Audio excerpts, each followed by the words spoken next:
Hello friends, എല്ലാവർക്കും നമസ്കാരം. നിങ്ങളേവരും കാത്തിരിക്കുന്ന രേവതിയുടെയും സച്ചിയുടെയും ഇന്നത്തെ വിശേഷത്തിലേക്ക് എല്ലാ കൂട്ടുകാർക്കും സ്വാഗതം. എല്ലാവർക്കും നല്ലൊരു ദിവസം ആശംസിച്ചുകൊണ്ട് തന്നെ എല്ലാവർക്കും നല്ലൊരു ഈസ്റ്റർ ആശംസകൾ നേർന്നുകൊണ്ട് നമുക്ക് നാളത്തെ വിശേഷത്തിലേക്ക് കിടക്കാം.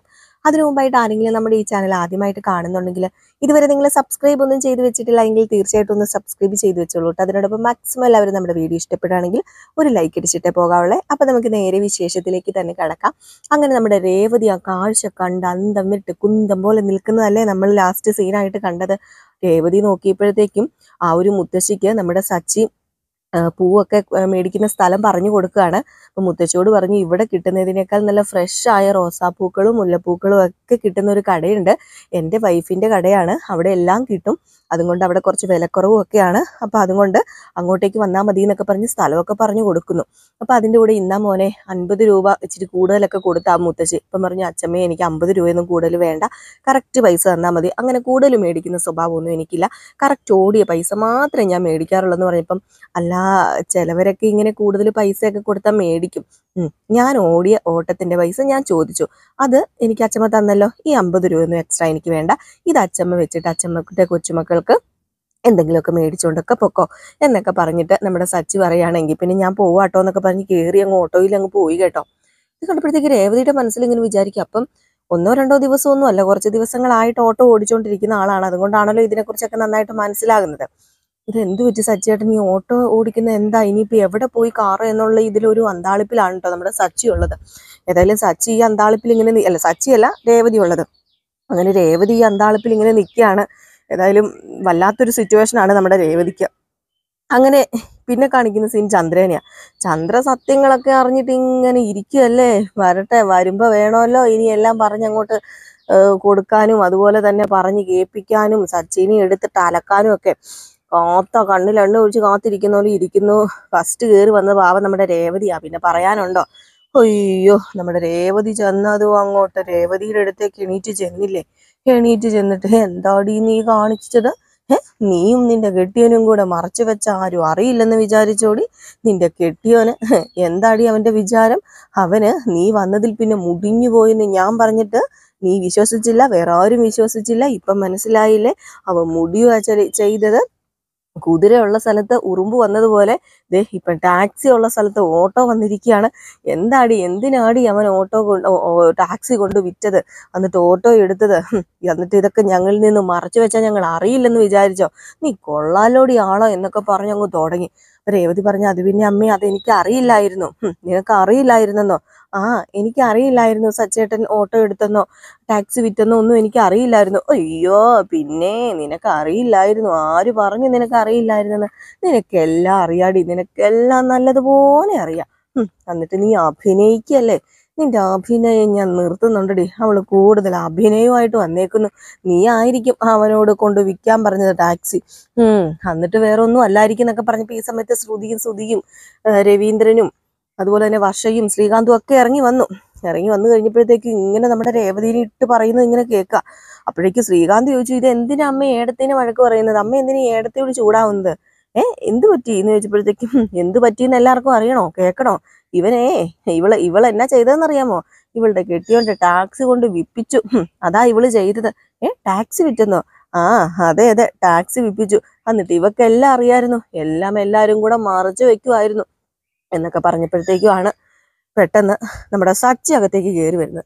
സച്ചി അകത്തേക്ക് കയറി വരുന്ന ഉടനെ തന്നെ നമ്മുടെ രവീന്ദ്രൻ രേവതിയോട് ചോദിച്ചു, മോളെ രേവതി, ഇതൊക്കെ നിനക്ക് അറിയായിരുന്നോ? പറഞ്ഞു, അത് പിന്നെ അച്ഛാ, എനിക്കിതൊന്നും അറിയില്ലായിരുന്നു, ഇപ്പം ഞാൻ മാർക്കറ്റിൽ പോയപ്പോഴാണ് സച്ചേട്ടൻ ഓട്ടോയും കൊണ്ട് പോകുന്നത് കണ്ടത്, അല്ലാതെ എനിക്കിതൊന്നും അറിയില്ലായിരുന്നു എന്ന് പറഞ്ഞപ്പോഴത്തേക്ക്, അയ്യോ, അവളുടെ അടവ് കണ്ടില്ലേ എടി, നീ എത്ര അടവെടുത്താലും അവൾ ഇപ്പോഴും അറിഞ്ഞതുപോലും, നീ വെറുതെ ഓരോന്ന് പറയരുത്, എനിക്കിപ്പം മനസ്സിലായി എന്തിനാന്നറിയാമോ ടാക്സി കൊണ്ട് വിറ്റത്, ഇവക്ക് മാല മേടിച്ചു കൊടുക്കാനായിരിക്കും. ഇത് കേട്ടത് നമ്മുടെ രേവതിക്ക് ദേഷ്യം വന്നു. രേവതി പറഞ്ഞ്, അങ്ങനെ ടാക്സി വിറ്റിട്ടും മാല മേടിക്കേണ്ട ഒരിതും എൻ്റെ ഭർത്താവിനില്ല, എൻ്റെ ഭർത്താവ് അന്തസ്സായിട്ട് ജോലി എടുത്തിട്ട് തന്നെ എനിക്ക് മാല മേടിച്ചു തന്നത്, പിന്നെ ഈ ടാക്സി വിറ്റത് എന്തിനാണെന്നോ ഏതിനാണെന്നോ ഒന്നും എനിക്ക് അറിഞ്ഞൂടാ, അത് വേറെ കാര്യം എന്ന് പറഞ്ഞപ്പോഴത്തേക്കും സച്ചു പറഞ്ഞു, ഇപ്പം നിങ്ങൾക്ക് എന്താ അറിയേണ്ടത്, കുറെ നേരമായി ഞാൻ കേൾക്കാൻ തുടങ്ങിയിട്ടല്ല, ചന്ദ്രമതി മേഡത്തിന് ഇപ്പം എന്താ അറിയേണ്ടത്, ഞാൻ ടാക്സി വിറ്റത് എന്തിന്, അതുപോലെ തന്നെ ഞാൻ ഓട്ടോ ഓടിക്കുന്നത് എന്തിനെന്ന് അറിയണം. അപ്പോഴത്തേക്കും ശ്രുതിയുടെ മുഖത്തേക്കൊന്ന് നോക്കി കേട്ടോ. നമ്മുടെ സച്ചി. കാരണം സച്ചിക്ക് അറിയാം ഇത് ശ്രുതിയാണ് വന്ന് പറഞ്ഞതെന്ന് നന്നായിട്ട് സച്ചിക്ക് അറിയാം. അതുകൊണ്ട് ശ്രുതിയുടെ മുഖത്തേക്ക് ഒന്ന് കൂർപ്പിച്ച് സച്ചി നോക്കി. ശ്രുതി അങ്ങ് മുഖം താത്തുകയും ചെയ്തു.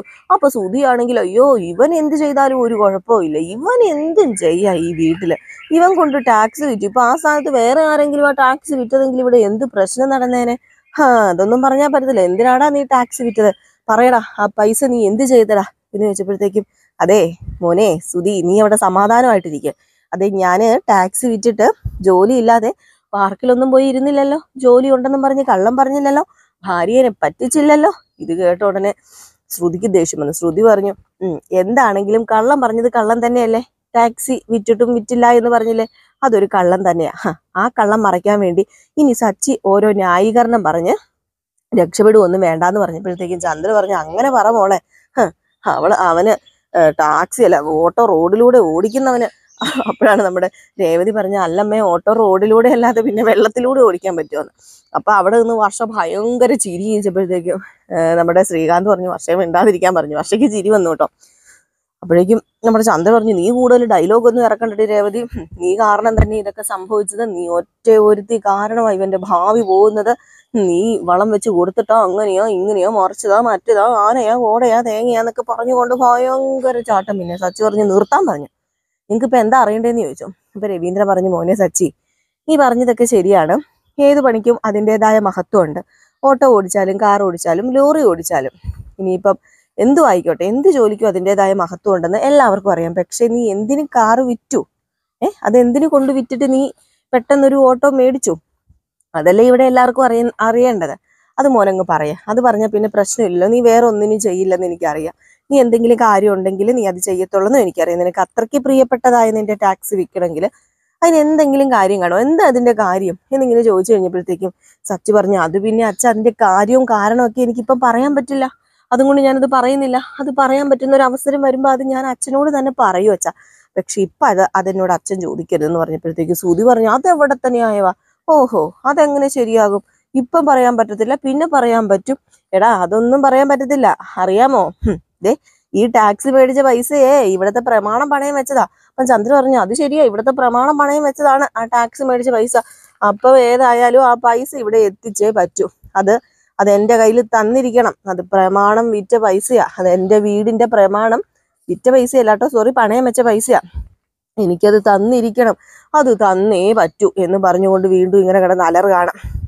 ഈ സമയത്താണ് നമ്മുടെ സച്ചി പറഞ്ഞത്, അതെ പ്രമാണം പണയം വെച്ച പൈസയാണെങ്കിൽ ഓക്കെ, 14 ലക്ഷം രൂപ അല്ല 14 ലക്ഷം അല്ല, ഇത്ര ലക്ഷം രൂപയാണല്ലോ എനിക്ക് തന്നിരിക്കുന്നത്, അതിനേക്കാൾ കൂടുതൽ പൈസയാണ് ഇവിടെ നിന്ന് ഒരാൾ എടുത്തോണ്ട് ഓടിയത്. അറിയാലോ 19 ലക്ഷം രൂപയുണ്ട്. ആ എടുത്തോണ്ട് ഓടിയ പൈസ ഇവിടെ കൊണ്ടുപോയി ഇവൻ എപ്പോ വെക്കുന്നോ ആ സ്പോട്ടില് ഞാൻ വണ്ടി വിറ്റ പൈസ വെക്കുന്നതായിരിക്കും. പറ്റൂടാ ശ്രുതി നിനക്ക് എന്ന് ചോദിച്ചപ്പോ ശ്രുതി, അത് പിന്നെ ശ്രുതി ഞാൻ പോവാണേ എന്ന് പറഞ്ഞുകൊണ്ട് അങ്ങ് ഇറങ്ങി പോയി കേട്ടോ. അപ്പോഴത്തേക്ക് നമ്മുടെ സച്ചി പറഞ്ഞു, കണ്ടോടി നിന്റെ കെട്ടിയവനെ പുലി ഓടി പോലെ ഓടിയത്, പൂച്ച പതുങ്ങുന്ന പോലെ പതുങ്ങാനും പുലി ഓടുന്ന പോലെ ഓടാനും ഒക്കെ നിന്റെ കെട്ടിയവനറിയാം. ഇനിയിപ്പോ ആർക്കും ഒരു സംശയമില്ലല്ലോ. ഇനിയിപ്പോ ഞാൻ സംശയങ്ങൾ എന്തെങ്കിലും ഉണ്ടെങ്കിൽ പതിയെ ഓരോന്നായിട്ട് ക്ലിയർ ചെയ്ത് തരാം. പിന്നെ എൻ്റെ പൗഡർ ഇടത്തേക്ക് സ്വന്തമായിട്ട് ബ്യൂട്ടി പാർലറൊക്കെ ഉണ്ടല്ലോ, അതൊക്കെ പോട്ടെ, ഒന്നും സാരമില്ല.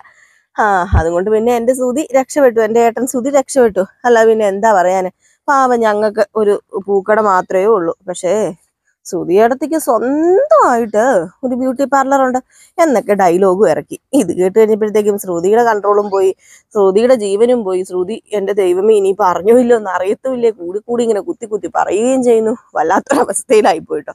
ഈ സമയത്ത് നമ്മുടെ രേവതി കിച്ചണിൽ പോയി നിൽക്കുകയാണ്. അപ്പൊ സച്ചി വെള്ളം കുടിക്കാൻ വന്നു കഴിഞ്ഞപ്പോഴത്തേക്കും രേവതി, നിങ്ങൾ എന്ത് പണിയാ കാണിച്ചത്?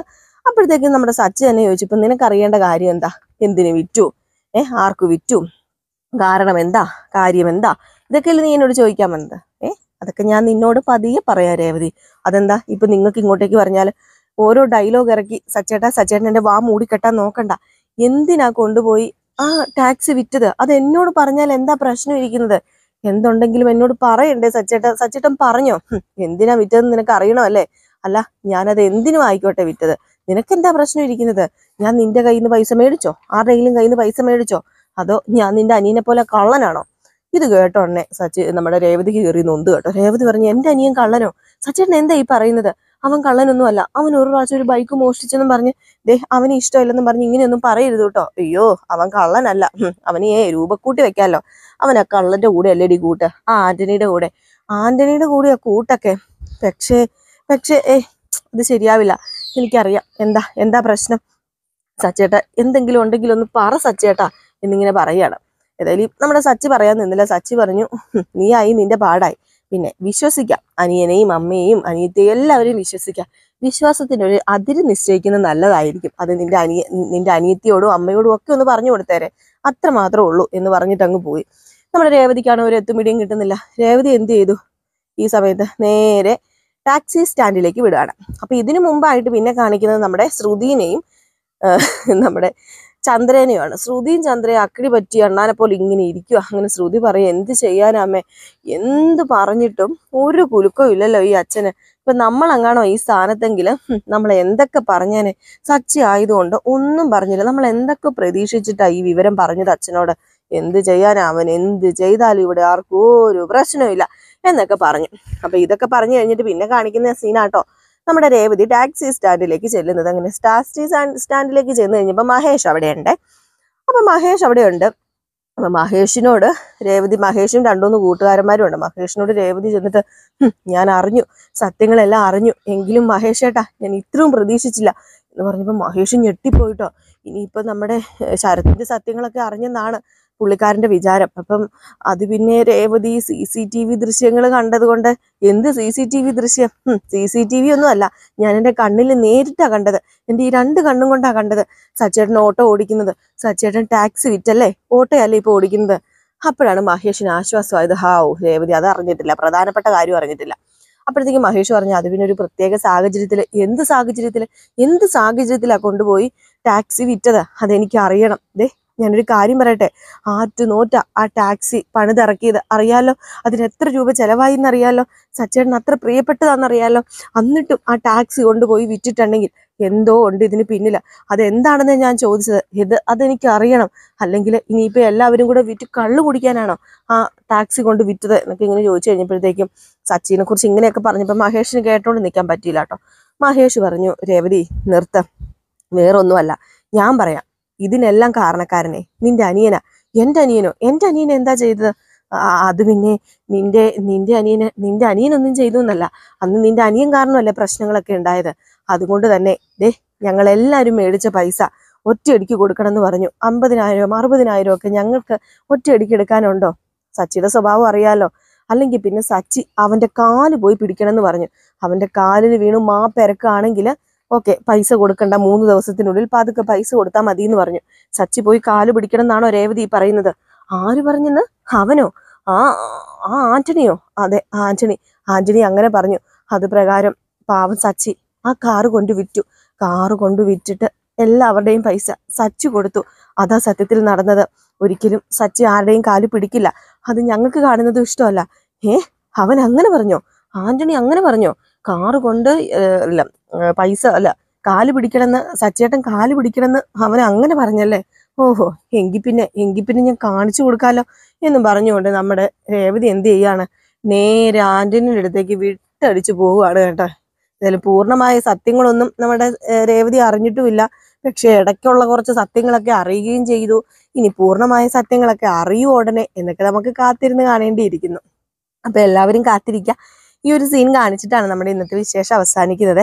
ഇനിയിപ്പം നമ്മുടെ നെക്സ്റ്റ് വീക്ക് പ്രമോ നമ്മൾ എന്നും ശനിയാഴ്ച ആയിരുന്നു ഇടുന്നത്. ഇന്നലെ കുറച്ച് തിരക്കൊക്കെ ആയതുകൊണ്ട് നമുക്ക് ഇന്നലെ ഇടാൻ കഴിഞ്ഞില്ല. നമ്മൾ ഇന്നൊരു ഉച്ചയൊക്കെ ആകുമ്പോൾ നെക്സ്റ്റ് വീക്ക് പ്രമോയുമായിട്ട് വരുന്നതായിരിക്കും. ആരും മിസ് ചെയ്ത് കളയരുത്. നമ്മുടെ ഈ ചാനലിൽ തന്നെയാണ് നമ്മൾ നെക്സ്റ്റ് വീക്ക് പ്രമോ ഇടുന്നത്. പിന്നെ നമ്മുടെ നയനയുടെയും ആദർശിന്റെയും കഥ വെയിറ്റ് ചെയ്തിരിക്കുന്നവർ കാണുമായിരിക്കും. നമുക്ക് ഇതുവരെ കഥ കിട്ടിയിട്ടില്ല. അപ്പൊ ഇന്ന് കഥ ഉണ്ടോ ഇല്ലയോ എന്ന് കൺഫേം ആയിട്ടില്ല. കഥ വരികയാണെങ്കിൽ ഉറപ്പായിട്ട് ഞാൻ ഇടാട്ടോ. ഇല്ലെങ്കിൽ നമ്മുടെ കഥയുടെ നെക്സ്റ്റ് വീക്ക് പ്രമോയും നമ്മൾ ഇട്ടിട്ടില്ലായിരുന്നു, നയനയുടെയും ആദർശിന്റെയും. അതും കൂടെ ഞാൻ ഉടനെ തന്നെ പോസ്റ്റ് ചെയ്യാട്ടോ. വരുമോ ഇല്ലയോ എന്ന് അറിയത്തില്ല. കുറച്ചു നേരം കൂടെ വെയിറ്റ് ചെയ്തിട്ട് ഇനിയിപ്പോൾ വന്നില്ലെങ്കിൽ നമുക്ക് നയനയുടെയും ആദർശിന്റെയും കഥ നെക്സ്റ്റ് വീക്ക് പ്രമോ കഥയും ഞാൻ പോസ്റ്റ് ചെയ്തേക്കാമേ. പിന്നെ നമ്മൾ ഗൗതമിന്റെയും നന്ദയുടെയും കഥയും ഒരു ചാനലിൽ ഇടുന്നുണ്ട്. അത് നമ്മുടെ റിയൽ സ്റ്റോറി ന്യൂ എന്ന് പറയുന്ന ചാനലിലാണ്. പിന്നെ നമ്മുടെ റിയൽ സ്റ്റോറി എന്ന് പറയുന്ന വേറൊരു പഴയ ചാനലുണ്ട്. അതിലാണ് നമ്മൾ നയനിയുടെയും ആദർശിൻ്റെയും അപ്കമിങ് വിശേഷങ്ങൾ വിടുന്നത് കേട്ടോ. അപ്പോൾ അതൊക്കെ കാണാൻ താല്പര്യമുള്ളവർ ഒന്ന് കമൻറ്റ് ബോക്സിൽ പറഞ്ഞാൽ മതി, ഞാൻ ലിങ്ക് ഇട്ട് തരാം. അപ്പോൾ എല്ലാവർക്കും വീണ്ടും നല്ലൊരു ഈസ്റ്റർ ആശംസകളൊക്കെ നേർന്നുകൊണ്ട് നിർത്തുന്നു. Tata, bye bye.